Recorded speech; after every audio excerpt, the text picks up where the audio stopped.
Okay, guys, and welcome to the Rondo. We're back again. Another week, another epic show, another epic week of Premier League football. And today I'm kind of crushed. I was about to say I'm kind of cross-dressing. Calm down.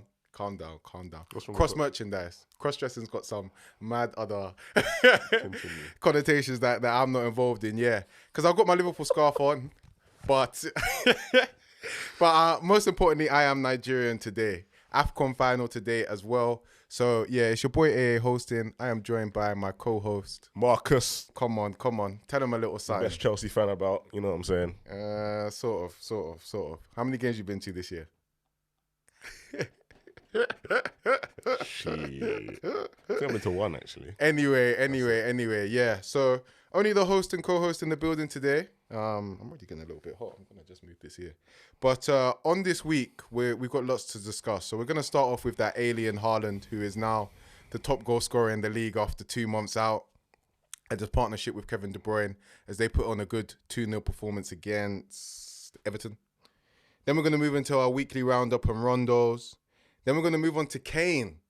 Is Kane going to lose the Bundesliga this season? A 3-0 defeat to Leverkusen, managed by Alonso, who, I'm hoping is here to come into Liverpool. But yeah, it's not looking good for him. So we're going to talk about that.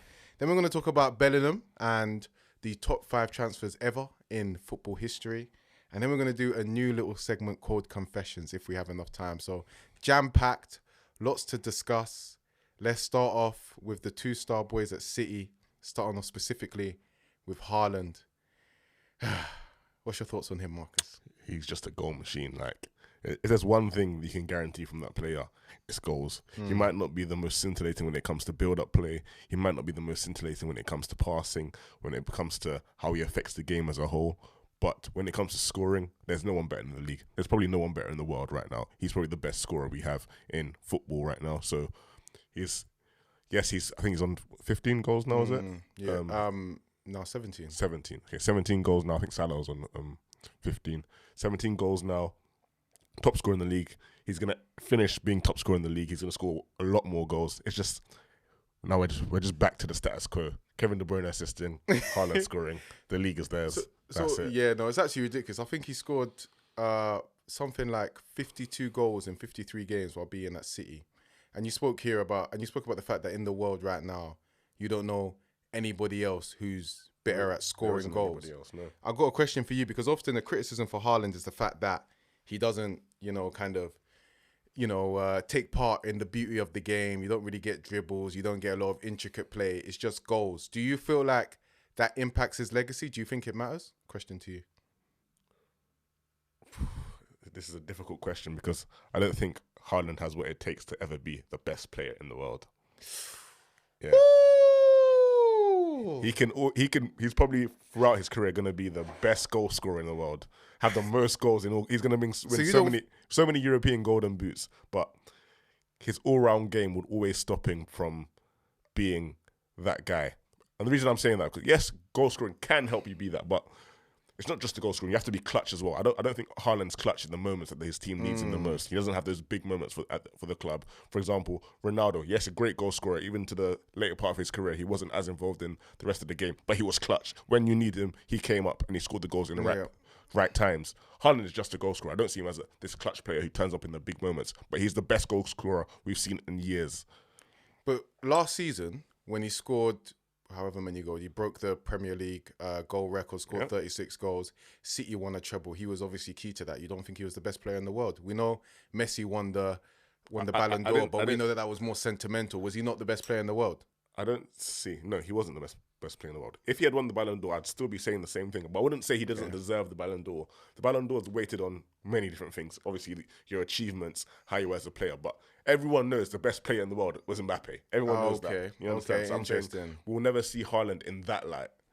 So you think Haaland can never be better than Mbappe because he just doesn't do... Unless Mbappe was to tail off completely. Yeah. No, but based on their attributes, it's impossible. It's not possible. Because he just doesn't have that capability to, kind of be clutch, really take the game by the scruff of the neck. Exactly. And just run it by himself. That's it.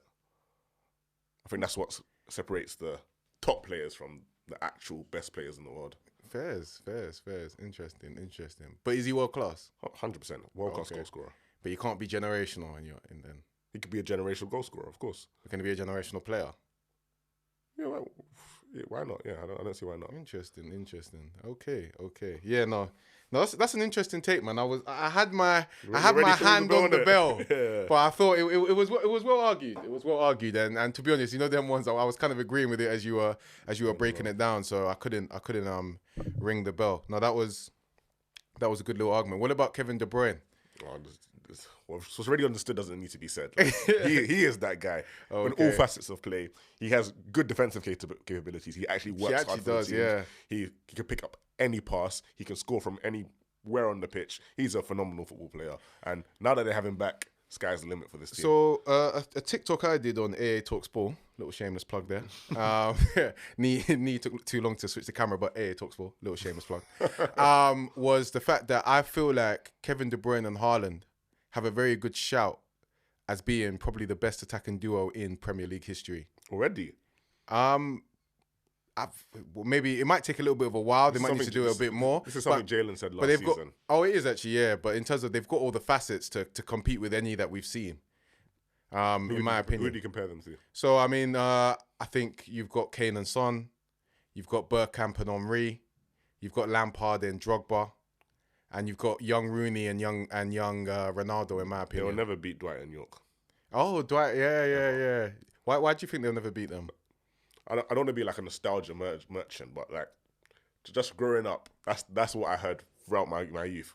Dwight and York, that is the duo. That's the Premier League duo that everyone remembers, and they scored so many goals together. So many. You mean Dwight York and Cole? Sorry, Dwight York and Andy Cole. Sorry, Yeah. But it's a different type of relation. These were two like forwards. Yeah. Whereas De Bruyne and Haaland, obviously you have De Bruyne as more of a midfield player and Haaland as the striker, but I wouldn't call them I can't say yet that they were the best. They're the best duo in Premier League. Not yet, no. But I'm saying they've got a good shout to become. Of course, for potential. If this was to go on for the next 3 to 4 years, without doubt. I don't think Kevin De Bruyne's got more than 2 years in him.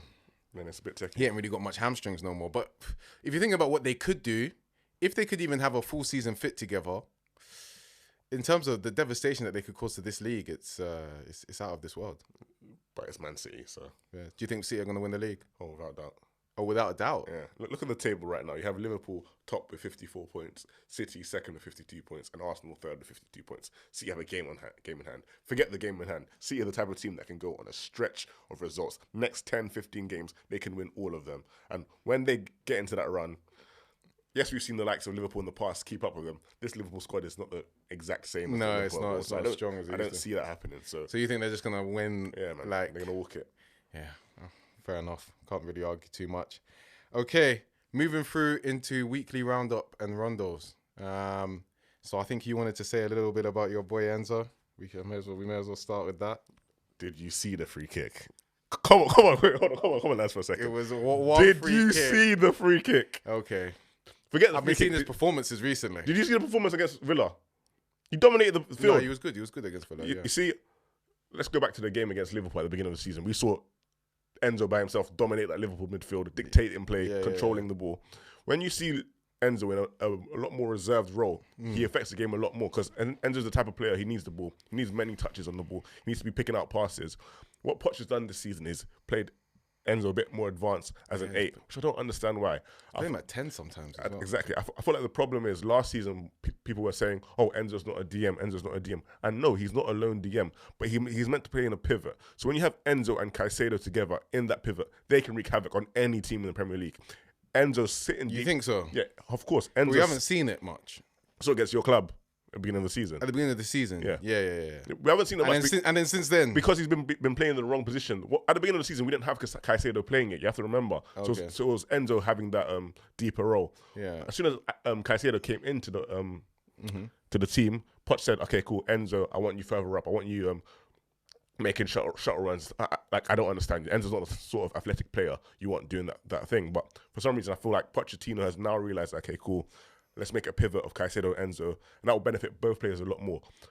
If he was to continue doing this, then we can see a lot of improvement in the whole Chelsea system because the midfield for us is probably the part we've been lacking the most. People say Gallagher's been doing good, but he hasn't been doing enough and affecting the whole team in a positive manner. So I feel like Enzo being played in the right position can be a revelation for us going forward in the season. When you say a revelation, what level can Enzo display in that position? He can show some top class level because obviously the whole team as a whole hasn't gelled together really well this season. We've had a lot of negatives in sort of the way we play in terms of finishing chances. So it will just make us look a lot neater in build up. We'll look like a lot more controlled and composed team, as well as sometimes when I watch Chelsea, I don't see any tactics. I just don't see tactics. I don't know what's going on. I don't know how we're trying to play. I don't know what we're trying to do. And when you have more control in midfield, it's easier to see what the manager actually wants from his team. What's Enzo's ceiling as a deeper player? As a player in general? Yeah. He's a generational talent. He could be one of the best midfielders in the world, 100%. Enzo's a generational talent. Yeah, he can be one of the greats if he achieves his potential, 100%. One of the greats? Yeah. When we talk about greats, we talk about Zidane, Iniesta, Xavi. He might not reach their level, but he if all was to go well and he was to have a good career at Chelsea, winning trophies, he 100% has the ability and the talent to be with those players. I think we need to say a little bit more before we say stuff like that. I think he can be. I've seen it. I would say I think he can be world class. He can be more than world class. I think he can be world class. I think I would leave it as that for now. He's quite short and fat, so when you look at that, I feel like you do need to be just a little bit careful. He's the same build as McAllister. Yeah, he's quite McAllister's more short and weak. Yeah, that does hold him back a little bit. Playing DM, of course, it's going to hold him back. Yeah, okay. Anyway, moving on from Enzo, we've heard enough. Arsenal won 6-0 today, and they absolutely smashed West Ham. Shit team, bro. They absolutely smashed West Ham. It was so dominant. They silenced the Olympic Stadium. I mean, you had like half the stadium leaving at half time. I'm not even joking. It was one of the most dominant performances I've seen all season. West Ham didn't really have a meaningful attack. They didn't have a meaningful attack, man. They got absolutely obliterated. I guess the question is from that in like sort of the weekly roundup. So we're not going to go into detail. They can't win the league. If that's what you're going to ask. No. Guy didn't even let me finish. So all right. So tell me, why can't Arsenal win the league? Oh yeah, they won 6-0. Whoop-de-doo, man. Like Arsenal have shown in the past, this season and last season, they can go to certain places and absolutely dominate, absolutely blow teams away. Well, who was it? I think it was Bournemouth last season, near the start of the season. They went there, they annihilated them. We know Arsenal when they get it going, when their attackers are clicking, when there's chemistry between their attackers. We saw from Trossard today, we saw from Saka today, the link-up play, the goals that they were scoring. We even saw Declan Rice come in, score some goals. But two of their centre-backs scored as well. When they get it going, we can see scintillating performances. But these are not the moments I believe Arsenal need to improve on. Last season, they were great at putting away their opposition, especially smaller teams. West Ham is a smaller team than Arsenal. Yeah. Arsenal's a better team than West Ham. Everyone knows this. In those crucial moments, closer to the end of the season, that's where I believe Arsenal still, to this day, don't have what it takes to make it over the line. Just mentality-wise? Mentality-wise, they just fall apart. You just feel like the pressure's too much. Yeah, they just have that Arsenalism almost. They just a bit, I'm thinking, we used to say Spursy, but I feel like it might just be a North London thing. They just sort of crumble. I think Spurs is a whole nother matter. That's worse. Spurs are never going to achieve anything, never going to win a trophy. That's fine. Arsenal... This guy's such a Chelsea fan, Arsenal will give you the illusion that, yeah, they can do something, but just in the nature of their club, it's never enough. There's never that perfection. Klopp had the perfection. Pep has the perfection. I don't see it with Arteta. You don't see it with him? No. Fair enough. All right, cool. Okay, moving forward. Take that, Arsenal fans. So United beat Villa today 2-1. So that's a big result in the top 4 race. Spurs beat Brighton 2-1 as well. Last minute goal. I can't remember who scored. I think it was Brennan Johnson. Scored right at the depth. Yeah, 96th minute or something like that. It was a good goal as well. The move, the passing between the lines was real nice.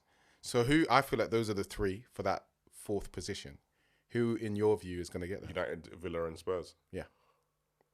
When you look at the table, do you want me to tell you the points right now? I already know. I think Spurs got 47 points, United 41, and Villa 44? 46. 46. United just beat Villa, and they're still 5 points behind them. So I would like to think maybe United can get to that 5th spot. I don't see them beating Villa and beating Spurs. What I would say is that United tend to do a thing where even every season, it's really weird, even though they don't play the greatest football, they don't have the best system, they're not scintillating, they just start picking up points. Yeah. We saw this last season when that's how they qualified for the Champions League. They don't play good football, but when they come up against teams, their last 3 games they've won. Very close games. I think one was 4-3. They just beat Villa 2-1. But they always find a way to get over the line. That's one thing I've wanted for my team, Chelsea, is that we never find the ways to get over the line. When Have we're not that playing know-how. well. It's because you've got loads of young players.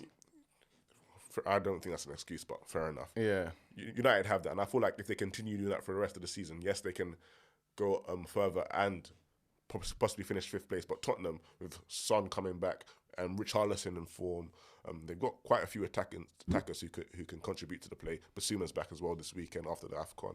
I feel like whilst they might not take the league by storm, they can keep a consistent level enough to maintain the top 4 charge. So essentially, we have our top 4 of City, Liverpool, Arsenal, and Tottenham. Fairs. I would go for that as well, to be honest.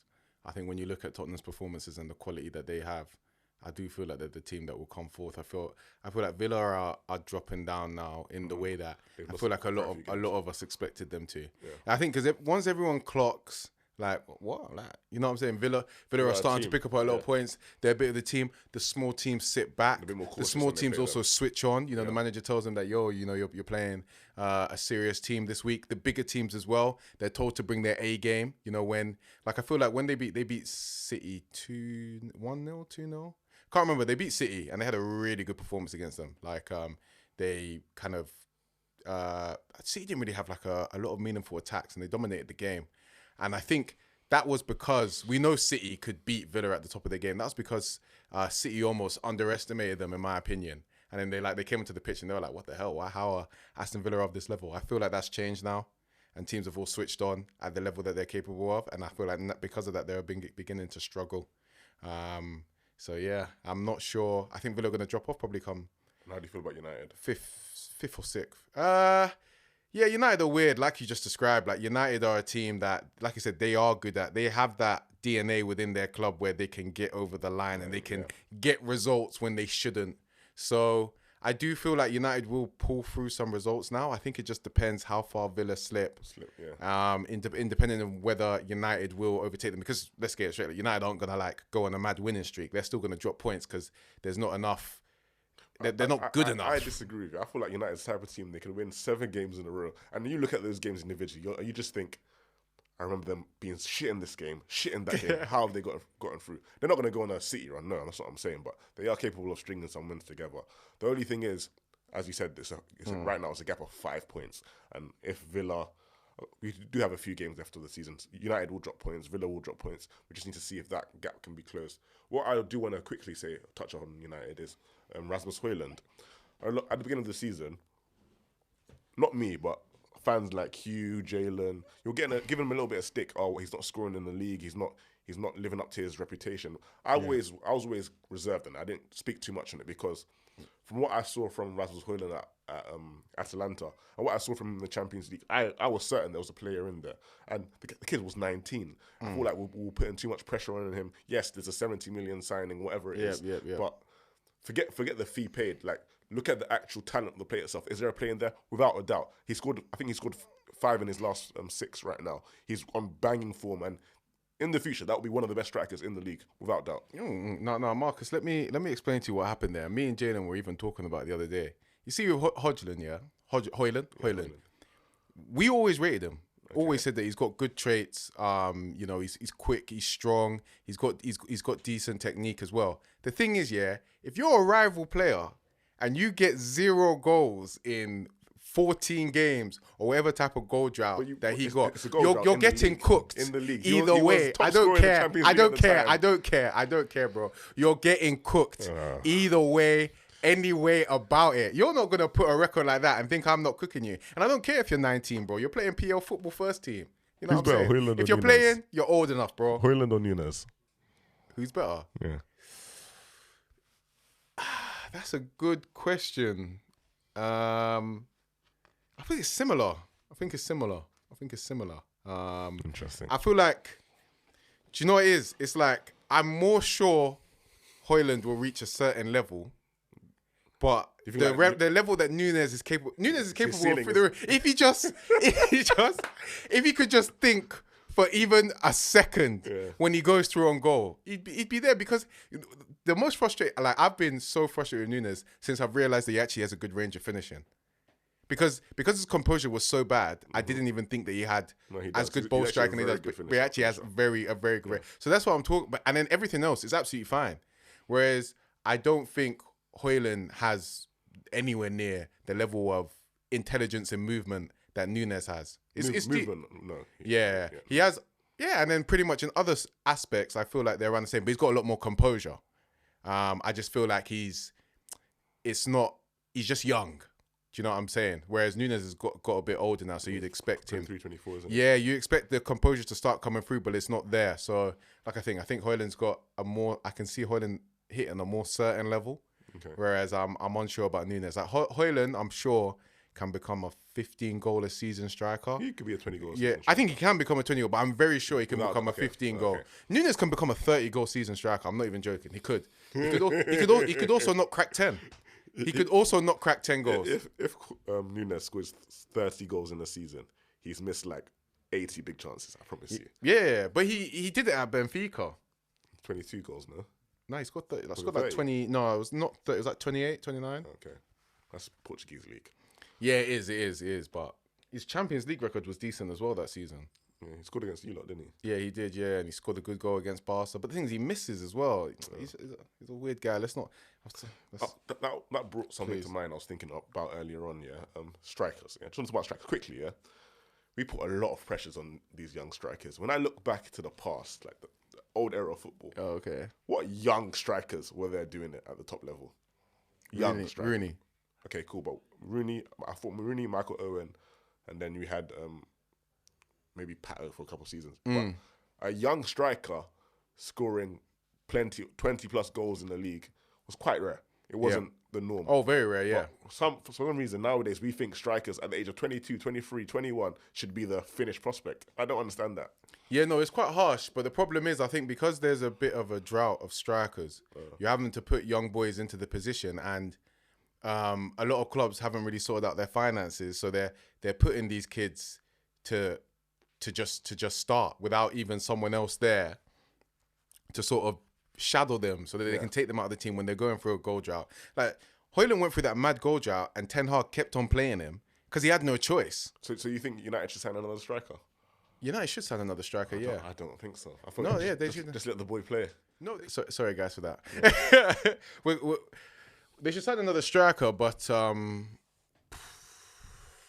what should they do? Because it will like hinder. No, they should sign another striker, but they should sign like a rotation or older striker. If they had like Cavani. Yeah, like when they had like Cavani when he was old, when they had him. Someone like that, I'm sure there's someone they can get on the market. That's the type of striker they should get. Someone who can just fill in. He doesn't mind being rotational. He knows that Haaland's going to come through. Yeah, someone like that. Newcastle will be looking to sell him as well. Yeah. Oh, are they?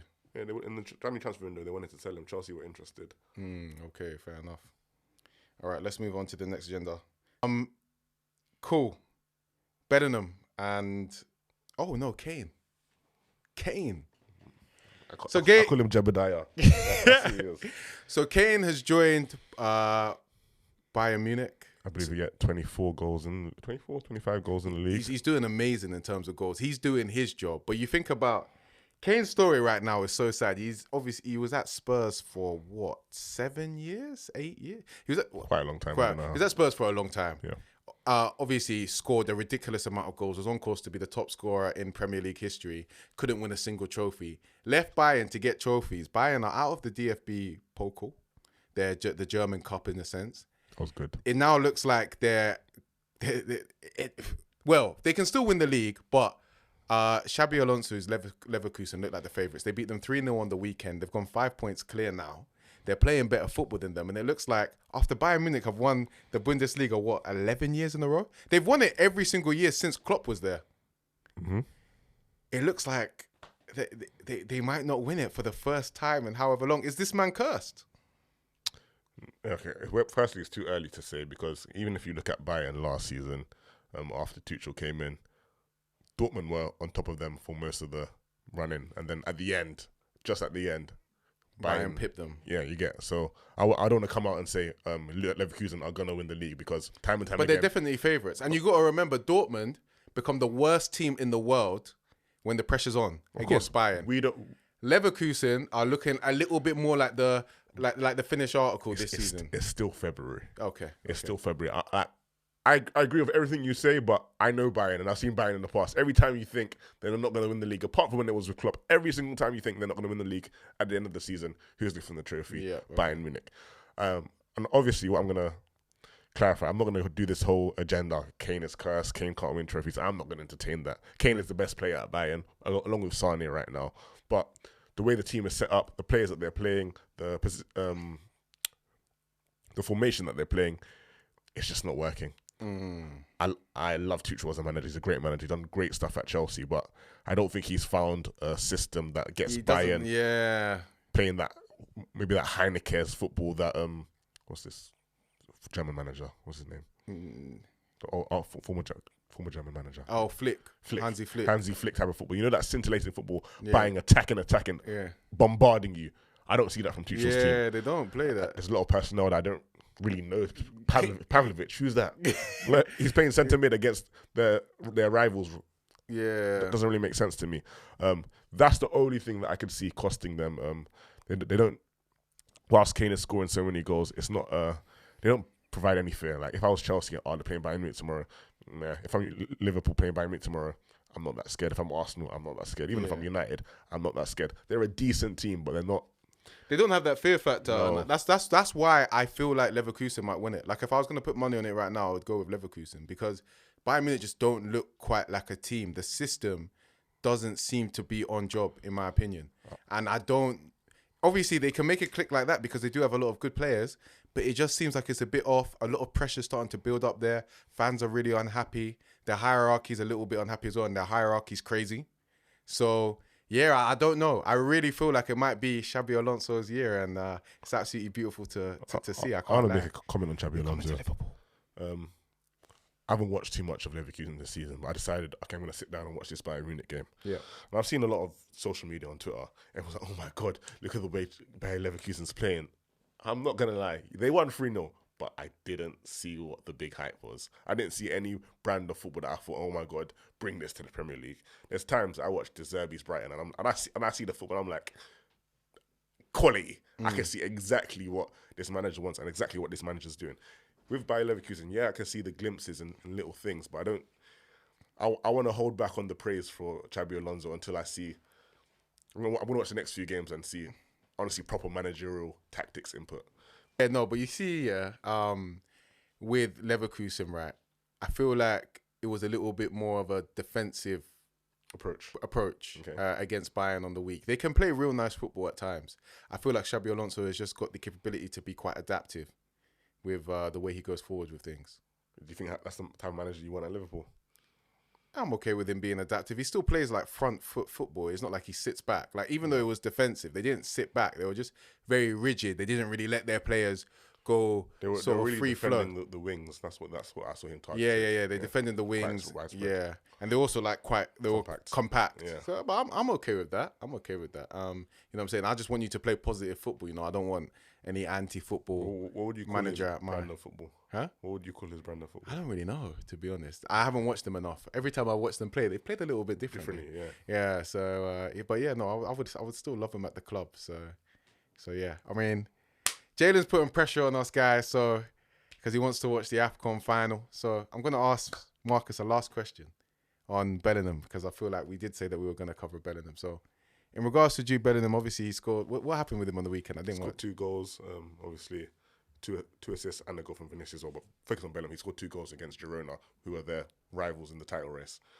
What I just want to say is, I know it's a bit early. This one is a bit early, but I feel like he could potentially be one of the top 5 transfers of all time. Oh my God. Top 5. Obviously, you have Ronaldo from United to Real Madrid, but you don't agree. You're top 5. Top 5, of course. Top 5. You've got Ronaldo. You've got Rooney, Neymar, young Rooney, of course, Zidane. Of course, but let's think about the age he is coming to Real Madrid. He came to Real Madrid at 20 years old. He's already their best player or top two in their squad. Yeah, he is. He's their star, but he's who the fans love. Yeah. even Real Madrid fans have a little bit of a problem with Vinicius, even though and how he's treated. They're all behind Bellingham. That's because I get it, yeah. But they're all behind Bellingham. He's scoring most of the goals for them. He's going to be there for the next at least 5-6 years, winning trophies, hopefully Champions League and a Ballon d'Or. Are Madrid as good as they used to be right now? Is this Madrid? They don't have to be. Okay, so let me tell you something. You talk about him being top 5 transfers. So the one I have in there at the moment, one of their top 5 transfers is, well, definitely have a shout in there, is Zidane. Can Bellingham be Zidane for this Madrid? See, I'm not talking about quality of player because I don't think Bellingham is ever going to be as good as Zidane as a footballer. Okay. 100% not. Okay. But as an actual transfer, Zidane to Real Madrid, yes, he scored a brilliant goal in the Champions League final, but he wasn't consistently performing for them as he was at Juventus. Even the Zidane of the France international team, we didn't see as often for Real Madrid. Okay. Bellingham, one, has the time and the age to, I don't want to say beat Zidane's legacy, but achieve a lot more.